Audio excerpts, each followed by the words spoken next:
Ndiri na Malawi zikira zosiyana zimene mukuonera kanema mini one times. Ine dzina langa ndi Yankho Seunda kulandirani ku program mini yapadera pamene tikhale tikukhala ndi panel discussion. Amene akuti pasira panel discussion imene ndi nduna zaumoyo mogwirizana ndi a College of Medicine. Tsiku la lero nkhani imene mufuna tikhale pasi kukambirana ndi nkhani yogwirizana ndi matenda a COVID-19. Tikudziwa bwino lomwe kuti pa 2 April mchaka chino ndi kuno ku Malawi pamene tinapanga register the very first 3 cases of COVID-19. Miyezi yadusa anthu ambiri akhozedwereko ndi matenda ngati amenewo, ena nkumachira pamene ena akhala akutaya miyoyo yawo. Tsiku la lero mu studio muno ndi Amavuto Thomas amene ndi acting deputy director of preventive health services, health education services makamaka, komanso ndi Dr. Fatsani Zeziwegunda amene ndi acting district medical officer ochokera ku Blantyre DHO. Kwakukulu timafuna tikambirane unena kuti tachoka kuti ni matenda a COVID-19 pamenenso pali chiyembekezo chonena kuti tikhale tikulandira second wave of attack ya matenda aso amenewa a COVID-19. Ndiye choyambirira tsikuleri ndikulandirani ndithu program imene mukhale ndithu masuka. Kwa ina amene mukutionera ku nyumbako, ena mukutioneranso pa utata wa mchezo pa Facebook times 360 Malawi. Tikhale tikupasani mpata ofunsa mafunso ogwirizana ndi matenda amenewa komanso zimene tikuyembekezera kusogolo kuno otitumizira uthenga pa 0887 005 791 mobwerezanso 0887 005 791. Munapena ndiyambe ndino Mavuto Thomas. How important is it kunena kuti pakadali pano tikhale pasi ndi kukambirana za COVID-19? Mafuna mungo tsindika amenewa. Zoona mzanga Yankho, tinene kuti tachoka kutali monga munafotokozera kuti kuchoka pa 2 April kuzafika tsiku la lero ndithu papita kanthawi ndithu.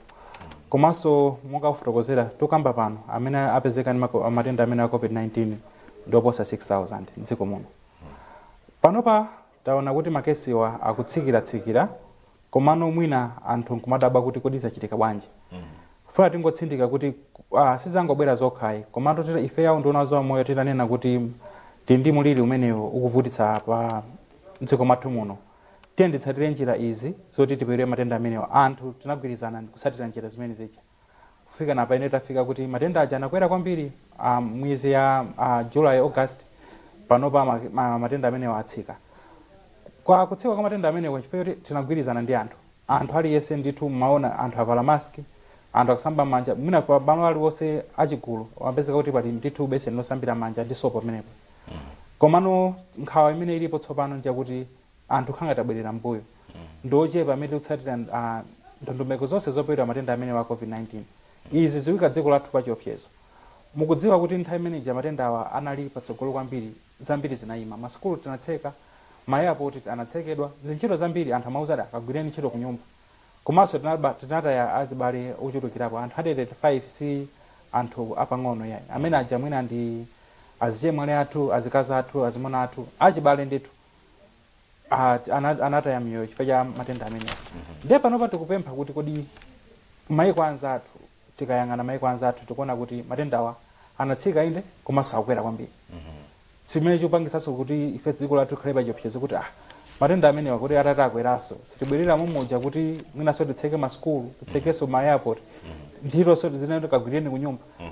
Iyi ndi nthawi yakuti aliyese mtundu wa Malawi atengepo mbali kuti matenda amenewa tithane nawo ndithu kuti asakhaleso chipsinjo kwa ife moyo wathu bwerere mmene tinalili mbuyomo. Mwina kungowonjezerapo kuti tikamakamba za matenda amene wa COVID-19, njira zina zopewera matenda amene wa COVID-19 zimathandizanso kupewanso matenda ena. Tinakhala ife ndiona za moyo kumanena kuti tizisamba manja ndi sopo nthawi zonse. Takhala tikukamba ndithu nkhani imene mwina kwa zaka ndithu. Komano kungonena kuti kwatula kuti tikupewa COVID-19 komanso matenda atsekula mimba monga kolera tikutaniso pene tikupewa. Komanso tikanena kuti valani maski mutha kuona kuti zimfine ndi zifuwaso tikupewa pene paja. Mwina tisire nzanga Dr. Good. kubwera kwa inu talk anakamba apa zonena kuti anthu akuoneka ngati pakatali pano paupanga national relax makamaka pofuna upanga follow ma all these precautionary measures amene anabweretsa ndithu aza umoyo kuti kuti tipewe COVID-19, but we have seen change in dynamics in terms of munapina anthu mene amapinga respond to COVID-19 kumayambiriro kuja unali ngati mantha kana ukantha kenaka ke anthu zamanga relax kamantha sonkuzamba kwera what was really triggering such dynamics? Tingobwera mbuyo mucha kuyambira kuja I think we saw kuti previously even before 2 April of March, but when we said as umoyo kuti there's this disease, there's COVID-19, could we please follow these measures? Find good people were pretty much hesitant to follow the measures. Yeah, mostly of course there was also campaign issues and political instability, but later on I think when the numbers had started to rise and we saw that even the number of deaths were also even on the increase and even number of admissions in the hospitals, then people, I think we were now like, oh, I think then this is real, because they thought maybe it wasn't real. Yeah. And when it became real, people now started to get scared. But, oh, I think uzawa chibalo ndikunziwa or munthu ko ndikunziwa kena account number orani panga follow my measures. And tizo kuti zomwe za COVID obaniza chirenzo kuti mwina weren't used to. That's when amupasana moni timali chikondi chili manja. And we had to tell people kuti no, imanika izimene zosafunikira panova. And people couldn't believe it that money wata. And people were used to money and money wata.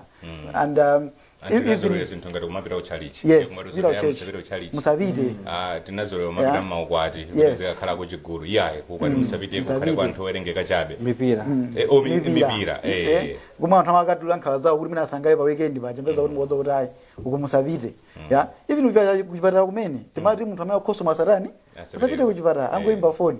People ain't used to that. Adazula kuti angotamva kachifuwa atamange kuchipatala. Now that had pretty much even like inakanga limina pangaso impact negative, because kuti anthu avumere message ya coronavirus kuti okay kona wabweradi tisatire njira izi ndizo nakanga likuvutira ku pang'ono. Kumano we saw kuti as the number were going down, we are going up, and so number also kujitenga ma serious. And example, not even before the government declared kuti it's mandatory to wear a mask in public places, people had already started wearing masks, especially in Blantyre when maona nditu anthu ochulukira pa uvala mask. It meant kuti uthenga ujono wakhazika mitima mwa anthu, and even to cement that, so that later on numbers now were decreasing. But it's a good news that the numbers were decreasing. In the other way around, it's a bad news because now anthu no amba ndekuti ntenda ari ata avande kuti no basi tisiye no kusaitira njira zicha kumano nthawe example tikapita kuzomba mwati kwandikira muthonde mucha koma tisa chati ndikuzomba tilekeze mina kuchawe sumasiya kuponda pedo ngatuli pagale moto kapena ngatuli manjinga ya moto kuti basi po ndikuona phira zomba ndiro basi ndimire kumva ndafika sumapanga choncho. The same thing ndi COVID, we have been faithful kumbuyo ku miezi ngapi apitayi kusaitira njira zopewera matenda awa. Lero lisi nthawi sonena kuti basi ndetisiye no fa kuti makesi amba kuchepa ayi tipitirizebe kuti makeso even afike pa zero posati tsiku limodzi lokha kwa miyezi kuti ndithu idwise tili pa zero. Anthu onse amene adakali akudwala pechete ma active cases okay kuti now onse ata and sikuti tisiraso pomwepo. This is now our culture, tichivomereze kuti no zinthu zasintha 2020 watondesa zinthu kuti I think izotheka kuvala mask even kale sola kuchipatala izotheka ndithu. So we need to continue doing that religiously ndithu bwino fati kangoti tairira akambakala nzanga kuti even zifine zachipa pano zipatala kuti tafuse nditi pange kasavi ndipo kuti zifeza zatsika ndithu even matenda osegula mimba yawa atsika tikupita nonso kwa nthawi ya mvula ndi mvula yambayi tikwena tichilimike even ngosatira njira zopewera COVID zokhazi kolera tigonjetsa. Tisanayambe kukamba za munapita this second wave of attack, I feel like kunena kuti it is only ideal to also commend anthu ena ake amene agwira nawo ntchito or amene magwira nawo ntchito pofuna kulimbana ndi COVID-19 m'dziko muno makamaka pamene Malawi inayamba panga register ma cases a COVID-19 mwina makamaka Thomas mutafuna kuyankhula pa zimenezi. Yeah, maybe before I talk about that, let me also just emphasize that it's a challenging disease whereby 90% of our cases are asymptomatic. Yeah. You may be chatting with them, you may be interacting with them, but they may have COVID-19 and you may not know it. So that's why we are emphasizing that we should be able to practice all the preventive measures, especially when you're going to public places. So coming back to the issue of the issue of the partners that we have worked with, there are several. Apart from the international NGOs like WHO, UNICEF, and others, like CDC, but we have also other civil society organizations in our country that we are working with. And the most important stakeholder is the public, because all our efforts, if they are discarded by the public, will not foster anything. So the general public, and ndi tu tinagwira nawo ntchito bwino bwino, anthu amene wanda amene adatithandiza kuti matenda amene wafika But do you feel like all the stakeholders have done enough to foster the messages to the public so that people are well aware of the precautionary measures that ought to be observed to control the spread of COVID-19, or there was still some sort of a gap, and why did that happen? Yeah, but, because COVID-19 was kind of new disease. There were a lot of information and misinformation. Exactly. So a lot of people are coming in to say, okay, we want to help, but when they are helping, they are coming up with different messages that which were contrary maybe to our messages. So we had to harmonize the messaging to say, okay, if you want to help in terms of COVID-19, these are the standard messages that we are supposed to use as a country. So we are also monitoring feedback in terms of where the messages are giving out the intended message that we want to give out to the public. And more importantly, to say that with COVID-19, even our messaging has been changing based on the trend of the disease and also the number of cases. Just to accommodate the feedback that we're getting from the public, as well as the new information that is coming in. Maybe just to say that initially we say that there is no cure for COVID-19, which is still the case. But we also say that there is no vaccine. But there are a lot of studies that are happening, and we have heard that there are a number of vaccines that have been developed. So the public will be updated which vaccine are we going to use as a country, depending on the safety, because we look at the safety of the vaccine, as well as other factors, so that we can adopt that vaccine and start using it in our country. Dr. Zezewe Banda, sina tema COVID-19? COVID-19 sida. Fana utengo mene tukumva kunja kuti COVID inatha sobano nde nchifake tukuma upyezedwa kuti second wave zukhala bwanje no. Tisatero. COVID-19 sidathe. Even dzulo kwatuka I think makesi atatu. Oh. Yeah. So we still have numbers. Yeah. So we cannot say kuti COVID-19 yatha. Umusumana kuti banja latha kenaka wamtukhala ndi mkazi wake yomweyo. Bedi yake limodzi lomwelo ndiye tunamizana. So COVID-19 dadakalipo bei. And chutepya kwambiri ndiye takana second wave. Maiko anzathu Mozambique, South Africa, ku Kenya, ndi maiko na kutizungulira tikuona even South Africa dzulo pomafika dzulo panga rekodi over 300 cases. Deaths paka nafika 70 chakuti. Yeah, tsiku limodzi.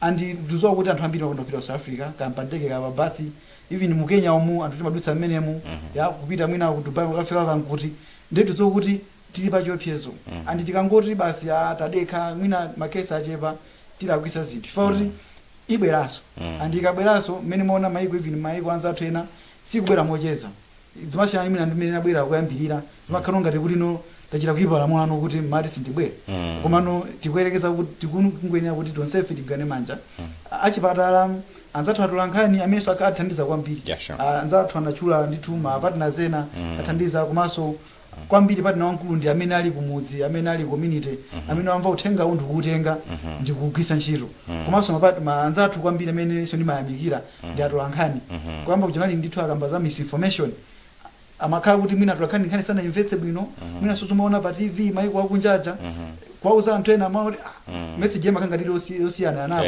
andi koma tonse tagwira ntchito limodzi mpaka nano zamongosoka andi alesa atenge ndi uthengawu komanso ngani kuti azitengere payekha kuti ndi udindo wake kuti ateteze iyeyo komanso munthu amene andikana nawo. Chabwino nkuteka amene apita mangotsegula kumene mukuonera kanema wa Times enanso kumationera pa Facebook Times at 360 Malawi. Tikupasani program yapadera. Actually, this one is a panel discussion, courtesy of Ministry of Health as well as College of Medicine. Technically, we are discussing maintaining COVID-19 preventive measures amid a second wave scare. We're going to take a short break, and when we are back, we will continue with the discussion. Stay tuned.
Festive season with Times classified festive promo. Place a minimum of a 5,000 kwacha advert in the classified pages of the Daily Times, MalawiNews, and the Sunday Times, and stand a chance of winning a Mazda Demio. To enter, place one or more adverts. Fill the receipt number with your name, contact number, and advertise on the entry form, and throw the form in the lucky box, which you'll find at Times offices. For more details, contact in Blantyre and Zomba 0887 005 791. In Lilongwe and Mzuzu 0887 005 793. Advertise and win big this festive season with Times. It's about time.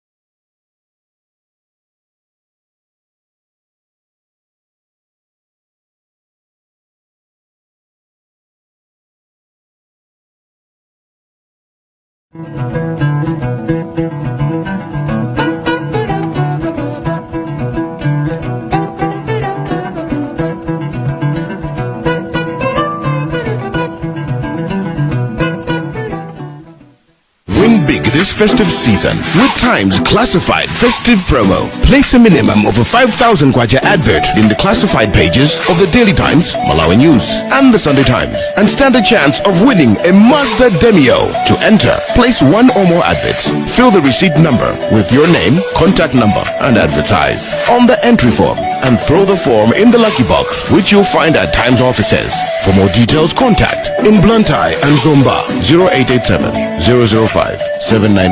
In Lilongwe and Mzuzu 0887 005 793. Advertise and win big this festive season with Times. It's about time.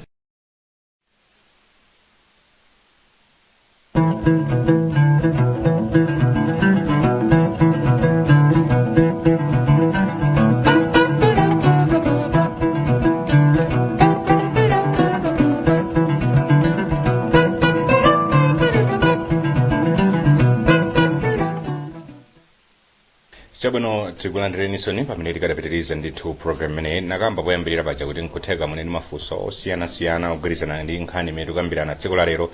Mutha kutumiza mafunso amenewo ku nambala ya 0887 005-791 0887-005-791 ndipo mu studio muno ndi kadali ndi Amavuto Thomas amene ndi acting deputy director of preventive health services komanso Dr. Fatsani Zazewegunda acting district medical officer chokera ndithu ku Blantyre DHO. Mawa ali nkamwankamwa chonchi Amavuto Thomas timazeka mbiyana mbali pachotina kuti nkhani imene mafati unikiranenso kutsogoloko ndiyo kugwirizana ndi this second wave which is being talked about. Tikamati second wave tutanthauzanji zuchitika nchani kwenkweni? Tikamati second wave mwina chichewa chake kuti matenda acha kuyambiraso kukwera kwambiri. In English that resurgence. You agree with me that now as a country we are registering low numbers in terms of the confirmed cases. But this is coming in at a time whereby we have, as a country, fight this disease together. All the people we are practicing all the preventive measures of preventing COVID-19. So now we are opening up the economy. The schools are opening. They have opened rather. Yes. The airports have been opened. Just last week, football matches are back in sessions. And for December, I've seen that a lot of musical shows have been lined up. So the economy is opening up, but people have relaxed in terms of practicing preventive measures. And this is putting a threat, a scare to us to say, okay, people have relaxed, but we have opened up. Because one of the restrictions that we are put is just to limit the human-to-human transmission of the disease. Yeah, sure. But now the interaction is there. And yet people have gone back in terms of practicing preventive measures. And this we have seen in other countries like Europe, America, and South Africa, Kenya. And in Kenya, for your information, they have lost about 12 health workers within 2 weeks. Just because the cases were high. The general relaxation that we are talking about, they were also among the health workers. So losing 12 doctors within 2 weeks is a huge blow. If you go to Mozambique now, the cases are also getting high. So this is putting a threat on our country to say, okay, if we don't contain this disease now and we continue to relax, we may put the country at risk of getting the second wave. And what should we expect? At the end of the day, we may say that, okay, all the restrictions should be brought back to say, okay, the mass gatherings should not be there. Maybe the restricted number of people to be gathered in one place. The masks should be compulsory. The schools should close. The airports should close. And the football matches should be suspended as well. So we don't need to go into that route. It is simple to prevent COVID-19. Dr. Gunda, I've had numerous conversations in my health personnel regarding COVID-19. Tidamba will register my cases of COVID-19 detonze komunomo. And is this agenda there's going to be some sort of a second wave? Yes. Scientifically speaking, second wave, there is some sort of a relaxation on the part of people in regards to observing the preventive measures. Kapena Pali, there is some sort of a scientific explanation. You good is an ndikuti kubwera kwa second wave. Njani kwenye? Tingene palibe chodabwisa kaba choli choziswa kwambiri kuti tikaidi second wave. Lankhula kenda pafupi. Ntendai tuzo amene mafalira antunena kuti andinjira zopewera zilipo tizakhazilimbikisidwa. Sono ngati munthu wasankha kusabadira njira zopewera zicha. Kapena kuti ngati anthu asankha kusabadira njira zopewera zicha. Ndiye kuti second wave ibwera. Sasa kuti tapereka mpata kuti matenda aja afalikire kwa munthu ndi nzake kwambiri akamba zoti mipira atatsegula ayamba kusewera pa stadium paja amene panazazira weekend ino yathayi mutakuona kuti ndizopheka kwambiri kuti munthu amene watenga matenda atekeze mwina ani matenda aja ochokera kundilande atha kumpasa munthu wakumachinjiri kapena wakuchilimba mosavuta foti anthu akhala mwandikana opanda kuvala maski kwaso ku distance ija ndikochepa kwambiri titikizana anthu aja mwina sanasambeso m'manja nkomwe even mwina sentence alibe. So scientifically you don't need to research. The answers are already there. People have neglected the preventive measures, then the disease has spread. chimene ndikuyankhula moreno nchifukwa chonena kuti kanthawi nakakenso patali macheza amene umanena kuti mliri wina uliwonse umakhabe ndithu ndi timaepisode take munapena titatu most of the times. So nzi zonena kuti angakhale anthu bene akutsatirabe njira pena pake timayeneyabe tiyembekeza kuti mliri uja uzabwerekenso kachiwiri mwina umatengabe mwina anthu ocheperako ndi mwinanso kachitatu mwina umakhala ngati watsikira ngati takwanitsa kudiradira nawo ndi kuti basi suzabweranso ndithu mliri wanga domeno ndi pamene mafuna ndiziwe nasono amenepo nena kuti olo amalawi tinakhala kuti wina liyesa uvala mask, we are still maintaining the 1 meter distance. We are still keeping the economy closed. Does that insinuate we would not have experienced this second wave? We wouldn't. So even if there is scientific proof that every epidemic had some, I would say, peak. Yeah, peak. There is a reason why the peaks were there. Yes. The same thing with many bangira. It's exactly what would happen. Yeah. If we look back in maybe 5, 2025, if you go back to this year, yeah, a wave and then another one, it's exactly what we are doing. We are insinuating so it's pretty much about behavioral aspect. The same thing with matenda jabwerano anthu ayamba kudwala indi zafikano pachapotina anthu amati mwina ndife basi mwina zantopesa mwina kupanga yonchi akupanga kuti pakhale no chance yoti second wave dani ibwere and exactly what we are doing now. And our plea and this program we are trying kuti tibwerere nchimake imene tinkamangira mwina miezi iwiri yapitayo kuti tizikhulupirika kuvala mask khulupirika nkhanizo kuti tiziyenda ndithu patali ndi munthu ndi nzake osati kuthitikizana zija za 1 meter distance kwasosamba manja. It should be our culture. If chakudya palibe kwati tisambeni manja. Mr. Thomas, panel ka misconception kamene kanatuluka pakati ponena kuti there is a drop in number of cases of COVID-19 basically because the weather has also changed. Nthawi yotentha nchifukwa chake pamakhaza nena kuti ati COVID-19 ukhanga ndithu yasikirira. Apa tinene kuti tikuyang'anira second wave chonena kuti nyengo ya mvula nkuzizira ukhanga tisiyandikira choncho. Not necessarily because tingatopa sana chitsanzo ku America kuli state ina yotentha kwambiri koma si anthu amene akufera. Ndeti nayo kuti matenda a COVID-19 kuti apitirire kufala ndiko kuti amene ali ndi matendawa ngati sitinapeze ndikuakhazika mudzipatula kuti asapatsire anthu ena. Ndifanira nena kale kuti tukamba zoti anthu mwa anthu 190 sasonyeza zizindikiro. So zingatopezeka kuti mwina anthu ajasakusonyeza zizindikiro akupitiriza kutani kufalitsa matenda amene aja. Koma tifuna kuti tifunitsitse kuti anthu amene ali ndi zizindikiro za COVID-19 abwere tayeze akhale mudzipatula kuti asapatsire matenda amene aja anthu ena. Nengati anthu amene aja achuluka kumapitiriza kupatsirana matenda amene ngati amene anafotokoza ngati chitsanzo cha ku stadium. Chinanso chachikulu chimene ngati tingafotokozepo nchakuti sitikudziwa kuti nthupi mwathu muli bwanji. Ambiri amalawi sitimadziwa kuti nthupi mwathu muli bwanji. Sitimapita kuchipatala. Sitimapita kuchipatala. Chifukwa ngati sunadwala ulibe chopitira kuchipatala. Nde COVID-19 ngati munthu uli matenda ena ngati sugar, high blood pressure, kapena ngati uli pa mankhwala ena oti sukumwakuso bwino matenda ena oti chitetezo chako chimatsika. Uli pa chiopsezo chodwalika kwambiri ku matenda amene ya COVID-19. Ambiri amene anatisiyaja ndoti mwina anali matenda ena. Komanso ngati uli okalamba uli pa chiopsezo chachikulu. So inuyo mukataona kuti ine ndili bwino ndilibe matenda aliwonse koma amene mukhala nawo ndotani. So ena akakatenga matenda kuzabatsira anthu amene akulu kapena amene matenda ena pa khomo ndikuza kuti anthu amene ajatani amwalira. Ena so akumabwera ndi nkhani kuti ine ndadwala kale. Komano kafukufuku asonyeza kuti ngati unadwala kale COVID-19 chitetezo cha thupi mwangu chimakhala chikutsika nthawi kamatani. Yeah, sure. Ndeno ulibiso pa chiopsezo ngati zotsatira zakapedwa kwa matenda amenewa umakhalanso pa chiopsezo choti ungatotani kutenganso matenda amenewa kachiwiri.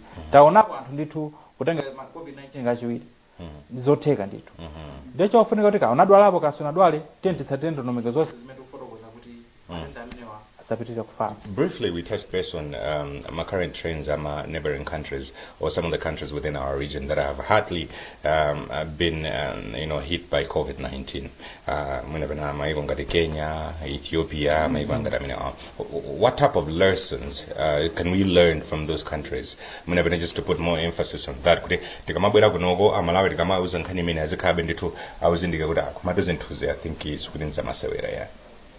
Maybe I'll start. Let's just go to South Africa.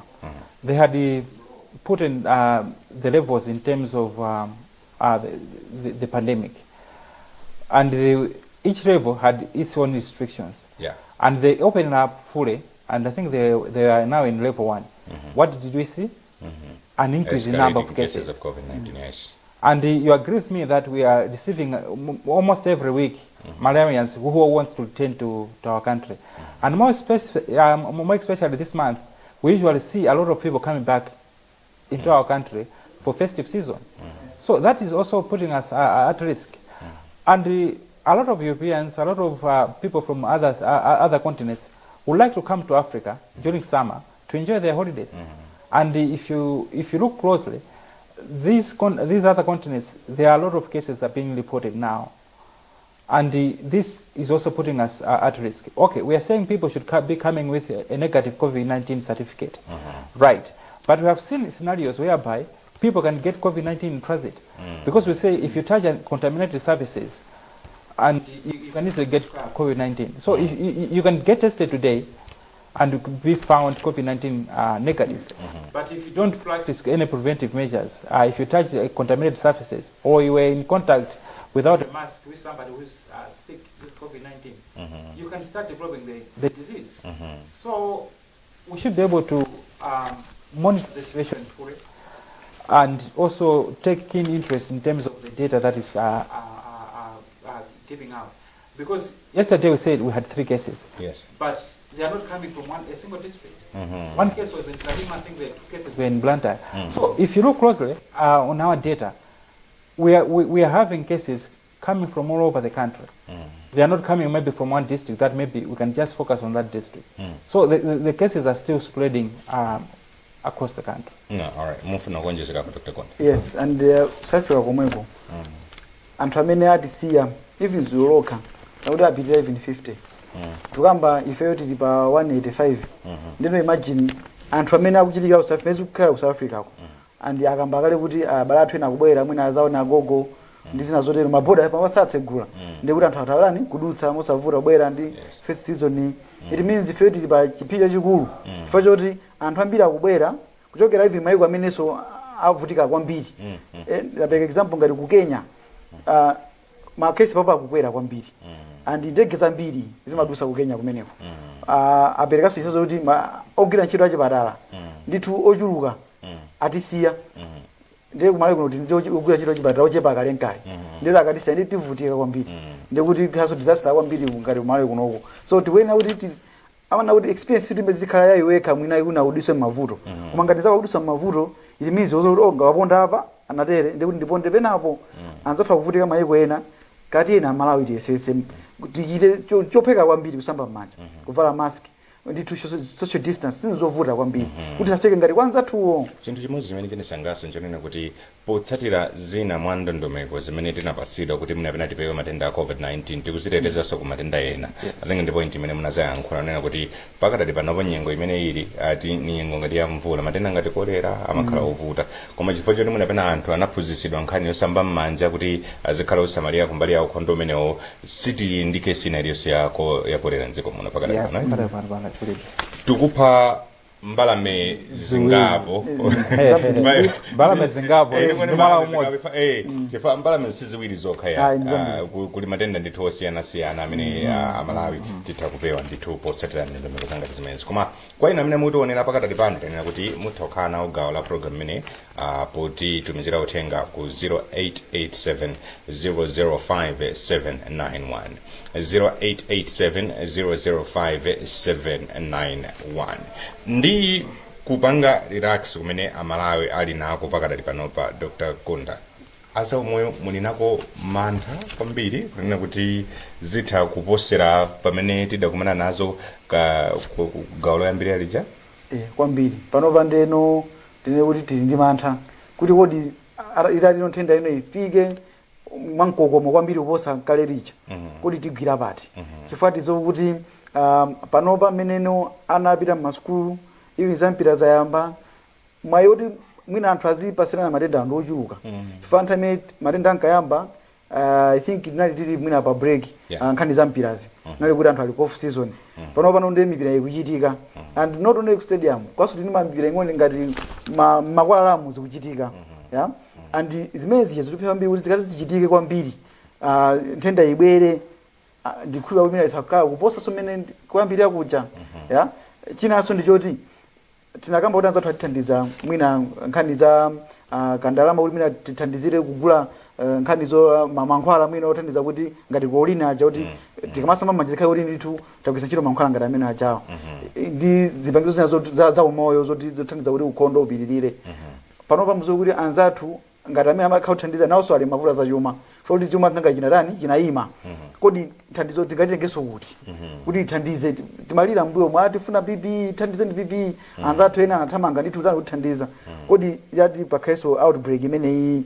ndithu ngati ka surge kamene kacha kodi tikwanisa kuti anzathu athandize ndi kandalama kapena zipangizo kuti tipere matenda akapali mwina even kuthamalira odwala athu so nzambiri zomwe zapangisa kuti mwina mbuyo mwina tithandeko pang'ono ndi nthendayi fanana ndi anthu odwala ambiri zipatala ivi pakwinzi pompa kukameza kucha kwanu anzathu ena thamanga ndithu ngati kuti milicho kutigulira masilinda oti tizithandiza kuthandizira munthu akhala kuti akubanika kupuma ali mwakayakaya mpweya uja nthandizire kutani tiseve moyo wake but this time around you're not saying kuti anzathu abwera sothandiza fana usani mavuto awo zachuma ndithu titipa nkhani ya zachuma yomweyo unazakambapo zimene zizi mafano mafani ngowonjezera pang'ono kuti taonaso mavuto ambiri amene anabwera ndi matenda amene wa chifukwa chakutseka kwa zina ndi zina ndipite kwa ana skulu sanawonse amene abwerera masukulu paka kadali pano ena atenga mimba ali akali pa khomo ena chifukwa mwina ntchito zinatha makolo awo akanika kubwezera ana aja kuti apite ku skulu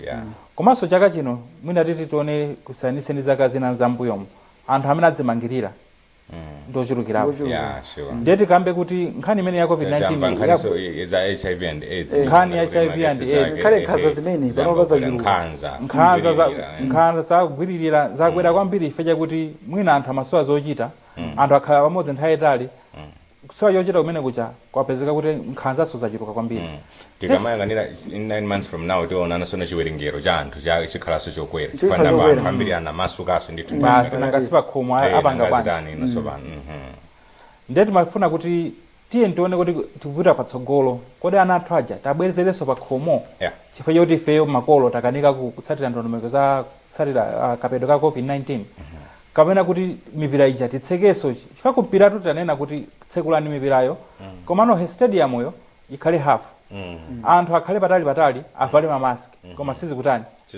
sizikuchitika ngati maiko anzathu pano patu masapota mwina ndikumalayi kuno komene tikulola masapota kuko maiko anzathu akunjaku Premier League amasewera opanda masapota koma nangasi mwina chifukwa chakuti economy so eti kuti sustain matimu 10 talowa nkone half koma sizurani anthu akudzazabe zimenezo ikapa chiopsezo kuti matenda amene wangatotivuta kwambiri komanso mene ndikofotokozaso anthu 6000 amene anenaja 6028 almost 651 kuposa kupitirako anali anthu ogwira ntchito mchipatala izi zithandiza chani tanthauza kuti anthu amene agwiranso ntchito mchipatala anali pa chiopsezo chachikulu panonso tikuwayika pa chiopsezo anthu omwe aja kuwayika kuti titati makesi aja akwera nawonso azatani azakhala kuti akhuzidwanso kwakukulu patafika nthawi naye kuti kodi chabwino awawa akhuzidwa ndi matenda awa anakhuzana ndi awa kupezeka kuti chipatala chicha mungang'ana palibe kuti angagwire ntchito kwa hiyo tenga mkwina zipatala zina kuti atathandizire noko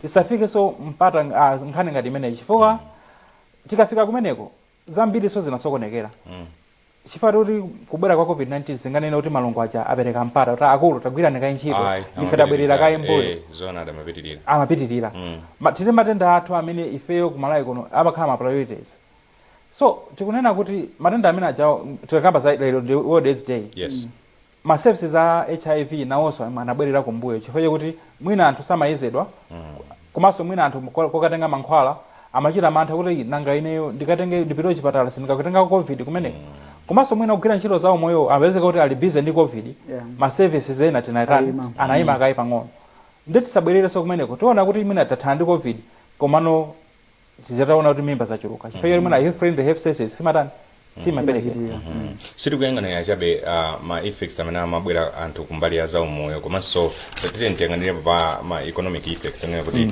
ndi atiwo amene anthu adusamo komanso tikapanda kusamala mbosatira ndithu malangizo amene akuti pasanza athu azaumoyo kuti tifikira mpaka nakuti ikononso pano ngati Malawi ndibweranso kwa ineto mwina tingonena kuti anthu tikakamba nkhani ya zachuma ena akumanena ndithu moseka kuti mwina chaphindu chimene tagulako chaka chino ndi mask komano kusonyeza kuti ndalama zinavuta chifukwa choti mabizinesi anayima makampani anatseka ena achotsedwa ntchito business iliyonse simatheka bwinobwino ngati unena kuti ngati munthu ndi player amadalira mumpira wakhala miyezi 6 akukhala pa khomo munthu ndoyimba zonsezo kunalibe nje nkhani imene ya zachuma chifukwa choti unena kuti kumbali inayi mwinaso kuzimangirira anthu nkhani yachani yachuma imene kubwerera ku sukulu kwa ana akukanika ena kupita ku sukulu kwa ana kubwerera ku sukulu ifeoti makolo awo ndalama alibe so COVID-19 asokoneza mbali zonse ndithu za moyo wathu khala ku ndalama ku moyo umene kuma business zambiri ndithu zasokonekera even moyo wauzimu chifukwa kunalino mwina kukangana kuti amene ndi satana ngati akutuza kuti tisamakumane chifukwa cha COVID-19 bwanji timpemphere COVID-19 komano tingothokoza mipingo kuti tinamvana bwinobwino ndithu panopa ananena kuti ma services okay timakumana kawiri koma chifukwa choti tichepetse anthu amene akulowa ntchalichi bwanji zikumana kasikisi ma services yonso mwina azikhala ochepa tithokoze kwa mipingo kuti anachitenga izinso zimene zapangitsa kuti matenda amene watsike koma mwina tisasire pano tsopano kuti ayi mwina kuweza kuti matenda akutsika ndiye mwina tabwedereso kwakale kucha tizikhala ma service awiri tiyende kaitione mpaka tifike no nthawi imene tizanene found on zomwe kuti matenda amene wanu tsopano kunoko atithera kazi momvesa disoni kupita mashopo ena amene amalimbikisa nena kuti ukamala amene momozivala maski anapanga kai relax mamese zanga tamene kuti ayi amutha kulowa zanga ndithu zimene makachisena ndi masoka lenkuzazaso ndenda kumbukira nkhani ina kwa anthu ochepa amene atsala kuvala maski ambiriso amawezo kuti mask achati kusikwa chibwana sure ena mphuno ili pa mtunda ena kungokolekera khulu limodzi basi kuti mwina angonena zoti mask komanso ena tikalowa mashopwe amapeza kuti pakhomo paja chifukwa mwina akuvutabe akalowa ndi mask ija avala koma akangolowa mkati muja akuichotsa mbali imodzi mphuno ili pa mtunda kuti munthu utetezeke aoneka kuti inu muvale mask ine ndivale mask andipange cover ichinge mphuno ndi pakamwa kuti zimene tupuma ine zikhale momwe zimene apuma nzanga zikhale momwe pene kupondo kuti tatetezana ndithu chinaso ndingoyenjezerapo peza kuti anthu amene adakavala mask kufika tsiku la lero akumasekedwa kuti iwe uvala mask bwanji COVID yathaka lero which is like more or less discouraging anthu amene akupanga chinthu cholongosoka kati eni ndithu amene tikuona kuti anzathu avala mask nafenso tichite manyazi kuti anzanga akuvala nayenso nditani ndivale ndithu mask tingotsindikapo paza mfundo zimene azaumoyo mmakamba kunena kuti Malawi akuyenera kutsatira kunena kuti akhale otetezeka ku matenda amenewa a COVID-19 ndimafuna kuti tasani nthawi yochepa tuzizo kuti programu yonga yomwe izabweranso ndithu lachinayi kuti tidzapitirize kuchokera ndithu pamenepa mafunso abwera ochuluka koma ndimafuna kuti tikhale ndi nthawi yochuluka yotsindika paza mfundo zimene timafuna kuti tikayambe tsiku la lero ndi zitizo zimene tikuyenera kumazisatira pamenenso tikuyembekeza ka second wave kuti tikhale otetezeka ndithu zosatira zopewera matenda awa ndizochepa kwambiri timalimbikisa zitatu zicha choyamba unesa kuti iweyo mmene ukupita tijanati ukapita ku public wakhala ku nyumba ndithu usavala mask si nyumba mwako kwanu pamene upita ku nsewu kapena chilingizo nyanya chise kandi ku chechi kandi malo ngati tekeze kumpyatu makamba zija malo kumana nako mashopu mabanki valani mask mask muivale bwinobwino musavale kuchibano kapena pa mphumi valani ndithu mbise mphuno ndikama bwinobwino china ndichoti mwina usanapitirire pamenepo tena kuti mwina anthu ngumadabwa kuti tikulimbikitsa mask chifukwa chani COVID-19 imadzera timazamadzimazima imene timatuluka tikamayankhula kuyetsemula kapena kukhosomola nenga tavala mask ngati ndi COVID-19 ndiye kuti tikuchingika pa mask paja ngatinso kwina savala mask ndiko kwa patali kuti tipatsirane mask tipatsirane COVID-19 chifukwa wina avala wina savala ndiko kamba konso kuti pa mask pomwepa nthawi zambiri mbuyomu ana akatsekulira school kumakhala zifuwa ndi zimfine mwina tilifunse funso kwa omvera kuti kodi zimene zikuchitika chifukwa choti ana aja tikauza kuti zazivala mask zifuwa ndi zifine zimene zimakhalapo anaka tsekulira skulu sizikutani sizokhalapo ndokupitiriza so ndimakamba nkhani ya mask kuti tivale mask jamwenerera komanso andikubusa ana amene ali kusukulu aja 10,000 mask siyosinthana tisane kuti mask anga lero tauza ana chakuti mask ndakupasa mwanawe papita kusukuluko ndi yako wekha ya isesa kuti utani uisunge andi ngati wagwisa chiro mask ngati jalimati close mask imene upanga encourage kwambiri foti ndochipirako ndithu komanso amakhalitsa tiyeni akabwera kusukulu kuja atachapire tiyanike malo abwino kuti maso atani agwiritse ntchito ya ngati ali ana ang'ono kuti mwina andana akunkakaja kunasale tiyeni tagule zija ma face shield papa akumachipaso kwambiri tagule zimene zija zathandizaso kuti zateteze kuti asatenge matendawa china tinena kuti tisakhale mutitikizana social distance tipange observe ndithu mati at least 1 meter apart nzofunikira kwambiri kuti sati ukavala mask ndikuti basi zina zonse usapange follow ayi kwena upange follow ukavala mask ndikupanga social distance ija upanga ndithu observe ndikuti iweyo mwayotenga matenda aja kwa pasaso nzako ndochepa kwambiri ya china tukamba nkhani samba manja tenti timbikiso inaika mama skulu tike malo sambira manja ndithu tikepo sopo ngati sopo palibe tiyeni madzi aja tike mu chlorine tafusa chipatala amene tinapo pafupi kuti masunguna bwanji chlorine tike mujani madzi mucha mene zofunikira kwambiri mabanki kama shopu kateni ndithu timbikise kuti anthu amene akulowa kuzapanga seek for our services apange follow njira zimene fangata ngati even odwala ngati mmodzi yekha customer angadwale matendawa tizokuti pa business yathu foti zikhuza family yake most of in community ndiye kuti so akhauti aphinjika ndithu. We only have like 2 minutes to go before we wrap up. Muna just briefly kasa malidwe kama maska jakakwenye kakhale motana. I think chinthu chimene anthu ambiri napeza kuti machiwala matches alipo ena amene amagwirisa ntchito komabe kugwirisa ntchito mafunika zone kuzikhala ndi effectiveness tukuziyene kusama mota mwina tingoyamba kuti mask achipatalawa mask aliwonse kachipatala ka Saulos kusanavale tikuyeneka kusamba manja ndi sopo tikuvala tikamavala tikuyeneka kugwira tizingwe tija tisagwire kutsogolo kwa mask tigwire tizingwe tike tivale bwinobwino povulaso chimodzimodzi tivule kugwira tizingwe tisagwire kutsogolo komanso tikamavula tiyeneka kusamba manja ndi sopo chachikulu chinanso chimene chikuchitika ndi mask achipatalawa matayidwe nonso pano tikumangopeza kuti anthu angotaya mamask pena paliponse tikuyeneka kuti tisamale chifukwa chekuti mask amene akatibwerezesanso matenda komanso ngati tavala mask sitikuyeneka kugwira kutsogolo kwa mask yathu ngati tagwira mwangozi tikuyeneka kusamba manja ndi sopo chifukwa chonse zimene tikupuma zili kutsogolo kwa chani kwa mask monga anafotokozera doc kunena kuti mask asalu akuyeneka kuti azichapidwa ndi sopo tsiku lilonse komanso mask ngati abowoka sitikuyeneka kugwiritsa ntchito tikuyeneka kuti mask amene wata asinthe akatayidwe kani chimbudzi kandi malo ena kuti asakhaleso chiopsezo cha ku environment kapenanso kupatsira matenda anthu ena. All right. Dr. Gunda mwina ingotimalizirani nkhani. Amalawi titokoze kuti munali pamene pakutionera kwaso mwamva ndithu meta khatu kambira na nkhanizi nkhani ili pano ndi ya covid kuti covid adakalipo sikuti watha anditakhati kuona ndithu manambala ndithu akubwera 3 4 even sazina kufika 7 8 kati ndithu tikhulupirike posatira njira zopewera matenda a COVID-19 ife achipatala komanso kuboma ndi anthu amene mwina papa ndi chidandaulo kuti zomwe zikuchitika pano pamene anthu akupangira nzikwati mwina malo osewerera mpira ndi wina kotero anthu sakusatira njira zopewera matenda aja mmene ndingapangira kale kwati zokuti kuti njira zija kuti matenda wachepe ife kuti timatani timasatira njira zija amalaki ndife amene senaso tikhulupirikebe kusatira njira zolani zopewera matendawa fati kuopa kuti mwina kusogoloku pali chiopsezo kuti matenda atha kubweranso kubwera kwa sabanga tekaija wamwina basa mwaukali waukulu ndilo ndizaciphinja kwambiri tizatira miyoyo ya anthu ofunikira kwambiri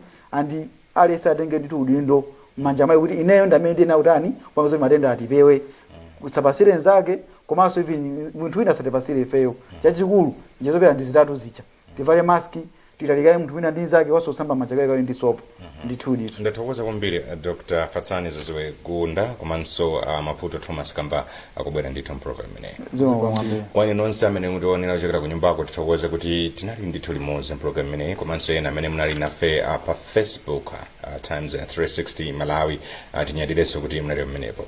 Nkhani yayikulu ndi matenda a COVID-19 tikhale tupitiriza kukambirana zogwirizana ndi nkhani imene lachinayi sabata lomwe ino kutinso tiunikire kwakukulu kumene tikuyenera kumakhala tikusatira ncholinga chota Malawi tikhale opewa matenda amene wa COVID-19. Ine dzina langa ndi Nkhoseunda ndipo program imeneyi amene amatipasira ndi a Ministry of Health komanso College of Medicine. Mwakoma nonse.